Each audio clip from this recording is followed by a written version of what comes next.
Good morning, good morning, good morning, you lovely lot. I am working my way through this caravan of stuff. So, I've got rid of a couple of boxes of teddies and bits and bobs. I'm putting this on Facebook. This is a load of HelloFresh insulation stuff that I always thought would be useful because it's wool, it's insulation. I don't have a purpose for it. So I'm going to put it up on the local Facebook group and see if anyone else has a purpose for it. Got a whole bunch of storage boxes there which will probably end up in the loft. When I sort the loft out, I've got all of this to go as well. I've taken about 4 bags, carrier bags of clothes out of this bag rather than inundating someone with all of the clothes. What is this? I think that's a Phil and Ted's rain cover. This needs to go as well. I never use that anymore. Yeah, I'm going to show you the car.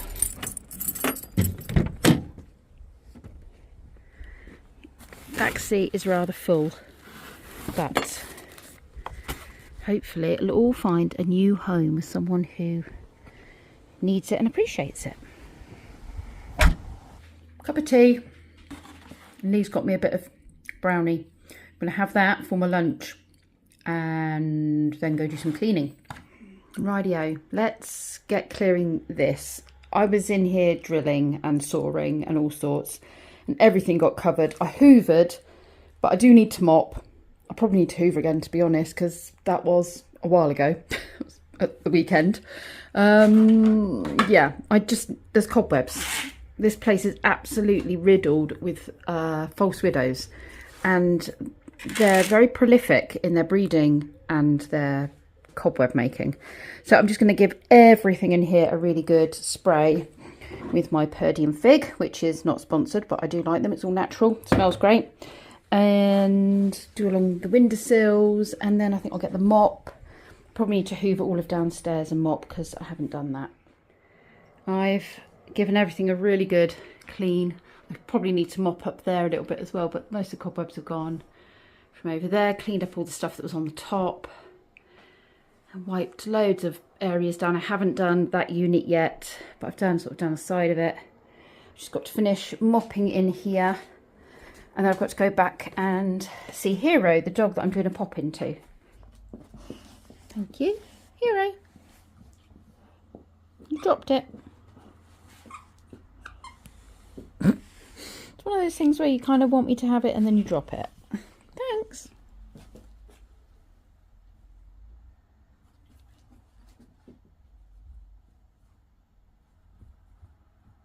Go.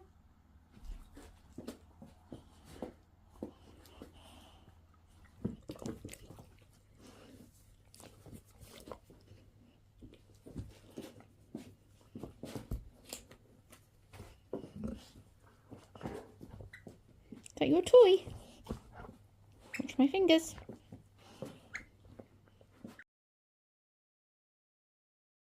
Good afternoon, good afternoon, good afternoon, everybody. I have just realised it's 12:30. I'm a bit peckish. I had a bit of a lay-in, didn't get up till 9:30, which meant the poor old geese were still in bed at 9:30, so I've let them out. I've gone and fed the cats that I'm looking after. I'm making myself some lunch. I've got Joseph to go to in an hour and a half, but I picked this up from Lidl the other day. I thought I'd give it a try. It's only a mild spice. Jerk chicken can sometimes be a bit more spicy. Going to try it, but I'm going to put cheese on it because I love a bit of cheese, and that's hopefully going to stop me picking, because what I'm finding is I'm just sitting here and picking at stuff while I'm doing my puzzle. New puzzle started down there.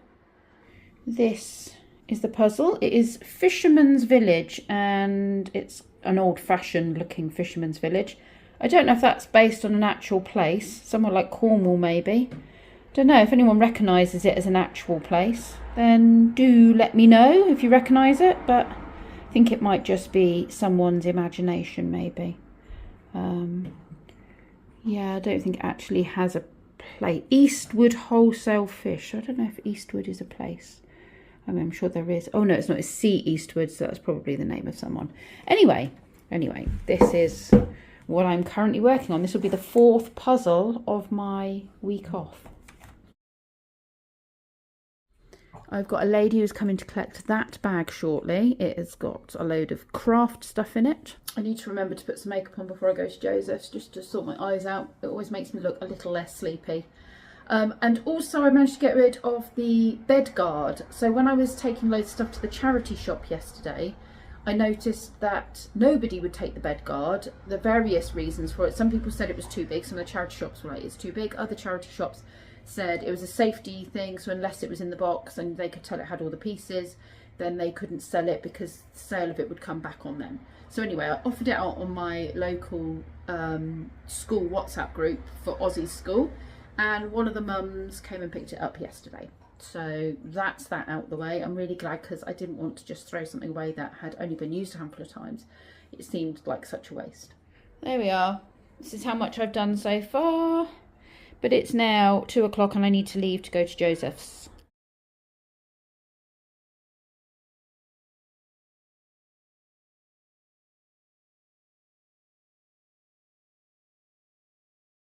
Back from Joseph's, it's 6:30. I have been doing some puzzle, and then I went over and fed the cats, and now I'm having vegetables, egg and cheese for my dinner. So I'm looking into the sun and I'm being blinded because I forgot my glasses. Good morning, good morning, good morning. We're doing a Pokemon event. We're meeting Kenzie's friend, but it sounds like he's just leaving, so we might get there a bit early. Might maybe go and do the bits we need in town first. Yeah. Like get myself some sunglasses. Kenzie's limping. What did you do, Kenzie? Bent my leg like 60 degrees the wrong way. Yeah, that was last night. He's iced it. Let's see if we can get some sunglasses in the sale. Okay, I'm looking for accessories, but I can't see sunglasses anywhere. Right, they didn't have any, so let's go to Crew, see if they've got anything. So that was a no from Crew. Let's see if Fatface have anything. I think that'll do, won't it? What are they, £12? Something like that. So Kenzie and I are outside of this cafe restaurant. We've just ordered takeaway drinks, and the people next to us, they're on another planet to me. Oh, I mean, £100,000 doesn't go very far these days, does it? I mean, I don't know how you're going to manage. Okay, that's several years of my income. Several years. How the other half live. The Crew have assembled. It's all very serious. Apparently the Crew need pizza to fuel them. I am not taking in pizza. I'm going to see what else they have. Those caramel hot dough balls look good. I might be getting them. What's today?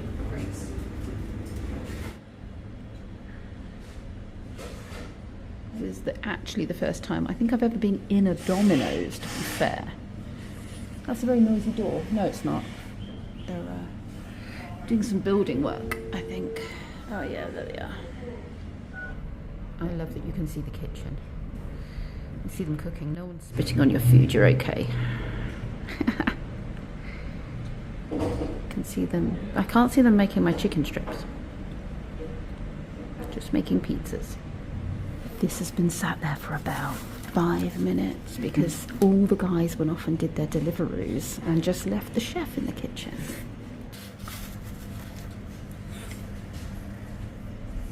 Good? Good. Dough balls. Don't mind if I do.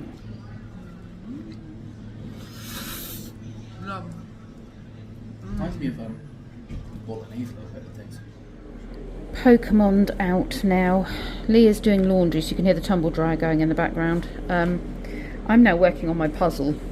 I'm going to end up with the tricky bit like the sky and the ground to do, I think. But there's a lot of clouds and there's a lot of detail on here, so hopefully that means it's not going to be as complex as I first thought it might be. Yeah, so we'll just have to crack on and see how we do. I've got a lovely chilled afternoon now. I keep forgetting what day it is because I've had the week off, but it is Saturday today. We did have a lovely time Pokemon hunting. That was good. Didn't do a lot of walking, to be fair. It was more around raids and stuff than it was around catching. But I caught loads of Pokemon, a couple of new ones because I haven't played for a little while. So yeah, it's been a good day. I've enjoyed it. Right, that one's got to go around there somewhere because it's that kind of sea colour. I wonder if it goes there. Oh, there we go. There wasn't many options left for that one. Anyway, I'm going to carry on with this. I'll come back to you a little bit later on when I've got more to share. That's going to have to go, no, there we go.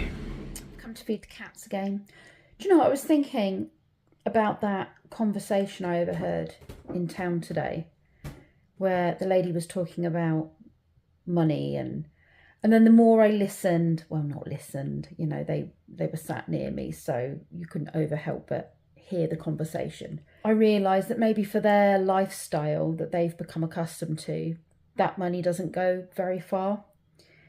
And I really thought about people's expectations for lifestyle, and I wondered is it something that you're born with, in that you're raised in a situation where there's money and lavish lifestyle and holidays and everything else, or not? And then I thought back to my childhood, and I was raised in a family that had various generations living. So there was us, there was my parents, there was my dad's mum, so my nan, plus my uncle, all living in the same house. They invested in this house, and it was pretty rough when they bought it. And I didn't know any different. When I moved in, a lot of the things had been fixed, but it was always an ongoing project mostly for my dad. It was an ongoing project. I didn't really consider, even though I knew my friends lived in the standard kind of housing estate houses, you know, the kind of generic house style, like the house I live in now. I knew my house was different, but I didn't think much of it. We had kind of 3/4 of an acre of garden. We had animals. We had what was the First Baptist Chapel in Tame as our garage. It was a 2-story building, but only there was like ladders up to the 2nd story, and we were not meant to go up there, but we did. We were naughty. Sorry, Mum and Dad.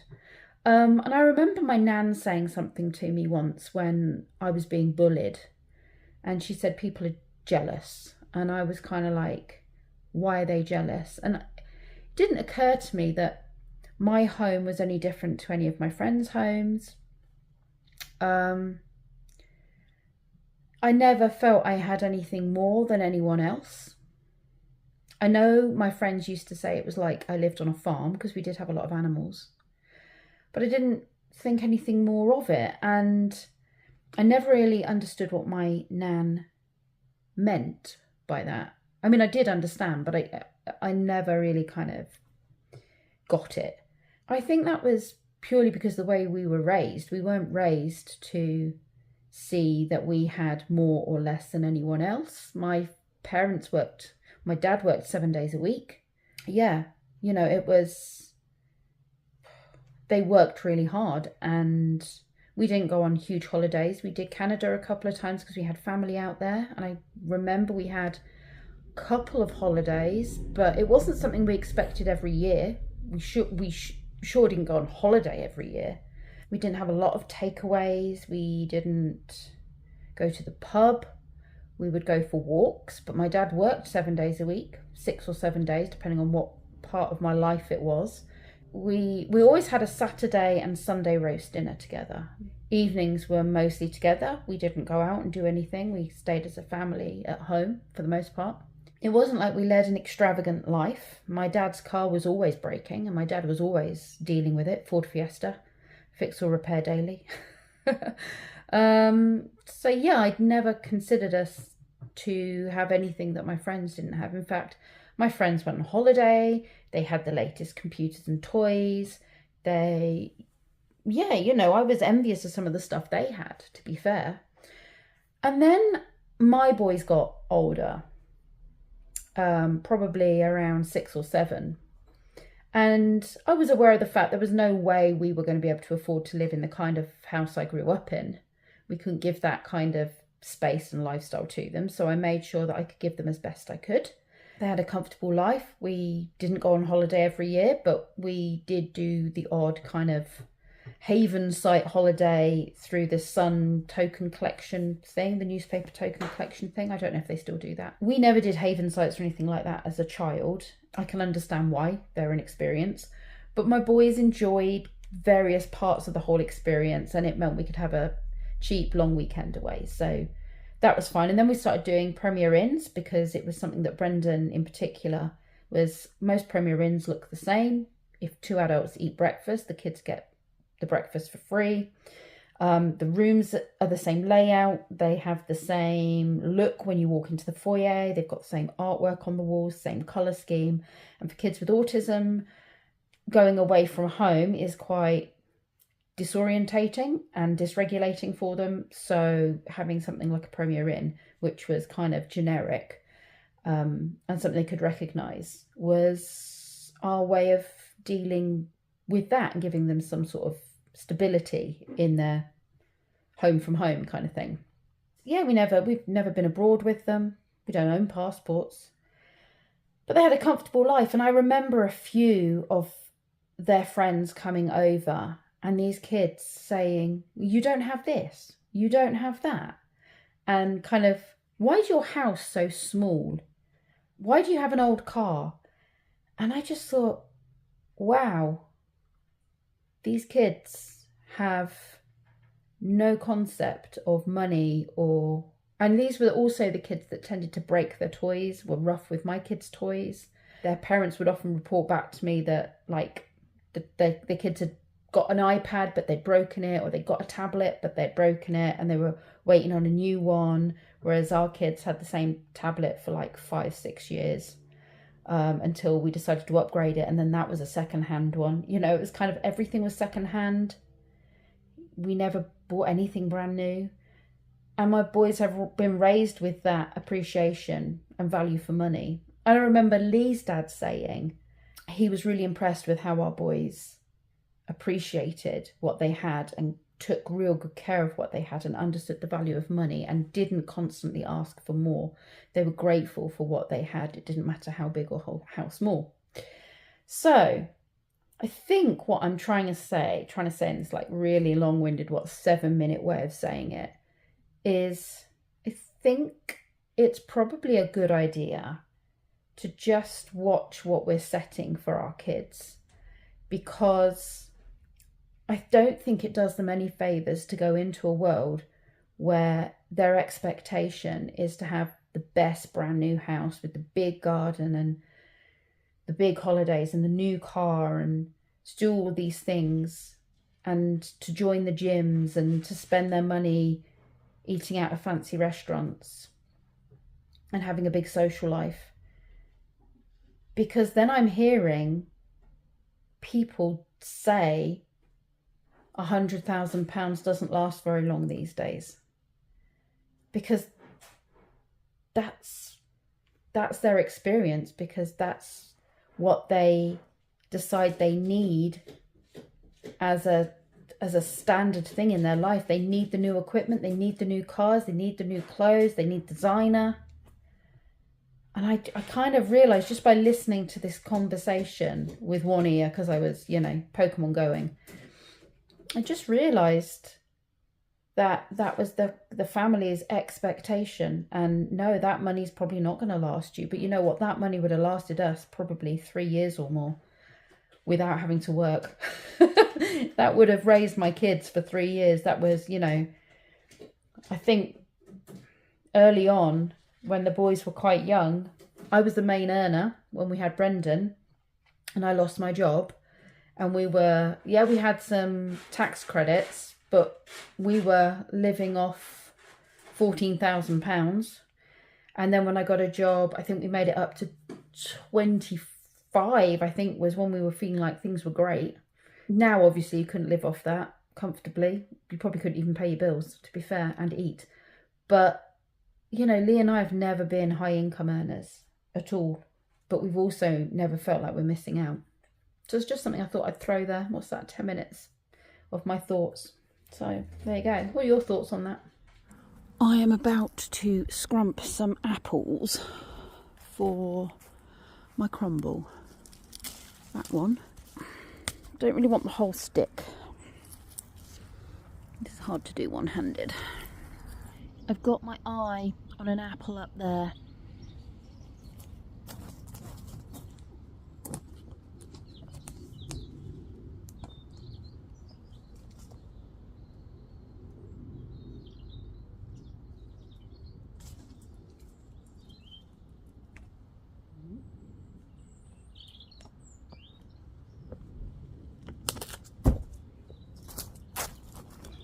Look at them apples. And now for the plums. Oh, I have one of these plants. Is this the prickly plant? Oh no, maybe it's not. Okay, so many plums.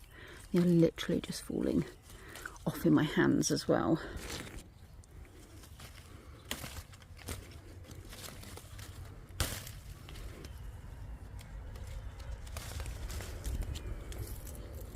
And one for the road. I'm making a start. Here is today's stash. I've still got plums and stuff left over here, but I'm keeping them in the fridge, so that will keep them fresh. Looks like there'll probably be a few apples to go in the fridge as well. And yeah, definitely going to chuck some plums in there. I've put the oven on to heat. Crumble is sugared and bursting with fruit there. I've just done all of the butter and the sugar and the flour. I'm just going to start rubbing that together with my fingers and then sprinkling the crumble on the top. I seem to have made a fruit crumble volcano. I didn't want to waste any of the crumble mix, so this happened and I may have overfilled it with the fruit. Oh yeah, that's a nice juicy crumble. I've got absolutely loads of evaporated milk on mine. It's literally swimming in a lake of it. And I very nearly finished my puzzle. Another one done. Absolutely loved it. Did not love the whole sky situation up there. That was a bit of a nightmare. But I worked it out and I think everything is where it's meant to be. And if it's not, well, it seems to fit.